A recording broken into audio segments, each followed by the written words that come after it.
नमस्कार, जय श्री कृष्ण। मैं हैं आज फिर हमारा social media platform YouTube channel Jawahar Nirala official में हम सभी का स्वागत करते हैं। हम आज लेकर आए हैं फिर भाषण श्रृंखला में भूपेंद्र नारायण मंडल BN मंडल जी का, जो खाँटी समाजवादी थे, समाजवादी नेता का भाषण जो 1972 में राज्यसभा में दिए थे, उन्हीं का भाषण का अंश हम लेकर आए हैं। साथियों, ये आपको भाषण अच्छा लगे उनका और ये हमारा कार्यक्रम अच्छा लगे तो हमारे चैनल को लाइक कीजिए, सब्सक्राइब कीजिए, इस वीडियो को लाइक कीजिए, सब्सक्राइब कीजिए और अपने दोस्त यार अड़ोसी पड़ोसी को शेयर कीजिए। साथ ही बेल आइकॉन भी दबा दीजिए कि आने वाले कोई वीडियो हो तो तुरंत नोटिफिकेशन आपको मिल जाए।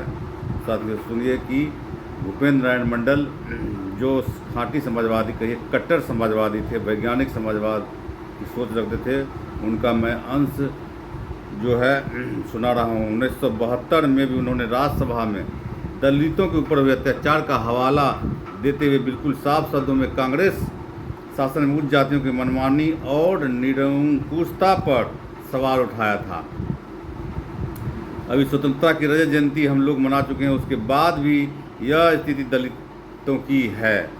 इसका कारण यह है कि आज हिंदुस्तान में उच्च जातिवाद की जो शक्ति है, जिसको प्रतिक्रियावादी शक्ति भी कहते हैं, उसका इतना प्रभुत्व है जिससे न प्रशासन ठीक से चल रहा है, न सामाजिक स्थिति को उठाने का जो प्रयत्न है वह सफल हो रहा है। जड़ में वही है और इसलिए उसके सुधार की ज़रूरत है। वैदिक धर्म या ब्राह्मण धर्म को सबसे बड़ा झटका बुद्ध ने दिया था। बौद्ध धर्म नास्तिक धर्म था और उसमें ईश्वर के लिए कोई जगह नहीं थी। वहाँ जाति विभाजन या वर्ण विभाजन जैसी कोई चीज़ ही नहीं थी। उसके बाद लंबे समय तक खामोशी रही। 7वीं 8वीं शताब्दी में बौद्ध वज्रयानी सिद्धों और शैव मत के अंतर्गत नाथपंथी साधुओं ने वैदिक धर्म की मान्यताओं और कर्मकांडों को जमकर धज्जियां उड़ाई। 14वीं 15वीं शताब्दी में कबीर और रैदास जैसे निर्गुण ब्रह्म के उपासक संतों ने वैदिक रीति नीति और मान्यताओं के खिलाफ आध्यात्मिक आंदोलन चलाया। दोनों संतों ने अपनी भक्तिपरक रचनाओं में बार बार अपनी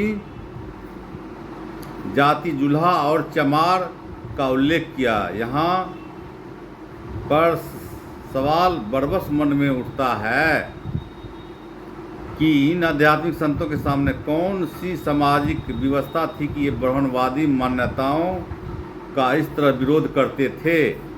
वस्तुतः ये निम्न जातियों से आते थे, जिनके लिए धर्म, शिक्षा और अध्यात्म के द्वार बिल्कुल बंद थे। अपनी बिरादरी अर्थात निम्न जातियों में आत्मविश्वास और आत्मगौरव का भाव जगाना ही उनका उद्देश्य था।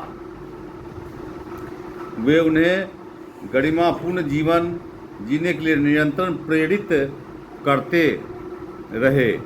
वर्णवादी व्यवस्था की जन्मना श्रेष्ठता की भावना के विरुद्ध कबीर अत्यंत आक्रामक थे। उन्होंने प्रकारांतर से उस व्यवस्था के अनुयायियों और समर्थकों को न केवल गाली दी है, बल्कि उन्हें अमानवीय व्यवहार के लिए चेतावनी दी है। इस तरह हम देखते हैं कि ब्राह्मणवादी सोच और व्यवस्था के विरुद्ध उस दौर में एक जबरदस्त आध्यात्मिक आंदोलन चलता है। उस समय राजनीतिक विरोध के लिए गुंजाइश नहीं थी।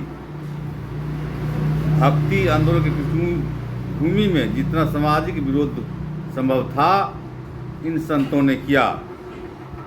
भारतीय समाज की पतनशीलता और पिछड़ेपन का सबसे बड़ा कारण जाति विभाजन है। आगे चलकर 20वीं सदी में भारतीय राजनीति में समाजवादी विचारधारा के उद्भव और विकास का भी यही आधार रहा है।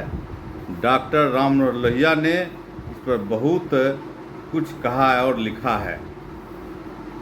तो साथियों, हम सुना रहे थे डॉक्टर राम मनोहर लोहिया, समाजवादी नेता के पेडलर भूपेंद्र नारायण मंडल, BN मंडल के नाम से बहुत लोग कम जानते हैं, मंडल कमीशन के नाम से BP मंडल को अधिकतर लोग जानते हैं, लेकिन ये खांटी समाजवादी और समाजवादी चिंतक के अमर साधक के नाम से जाने जाते हैं। भूपेंद्र नारायण मंडल, इनके नाम पर यूनिवर्सिटी है मधेपुरा में, BN मंडल यूनिवर्सिटी। तो आप इनकी और सीरीज हम चलाएंगे और आगे भी इनका और आपको वीडियो के माध्यम से सुनाएंगे।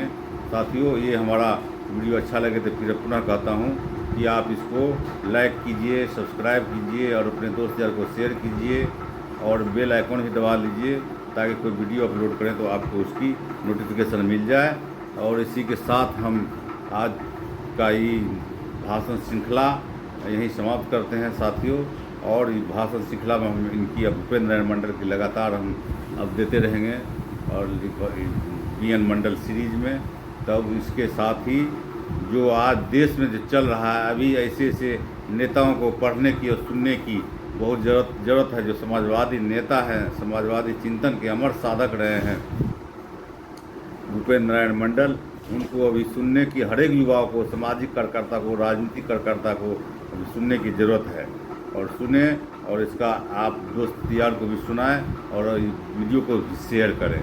हम सीरीज लेके आए हैं और आगे भी रोज़ कुछ न कुछ इनके बारे में 5 मिनट 7 मिनट के लिए हम इनका वक्तव्य जो इन्होंने राज्यसभा में या लोकसभा में भाषण दिया है, भाषण की श्रृंखला हमारे पास पुस्तक है भूपेंद्र नारायण मंडल, लेखक शब्देंदु कुमार जी हैं, उसी के माध्यम से हम देते रहेंगे। इसी के साथ साथियों, जय हिंद, जय श्री कृष्ण।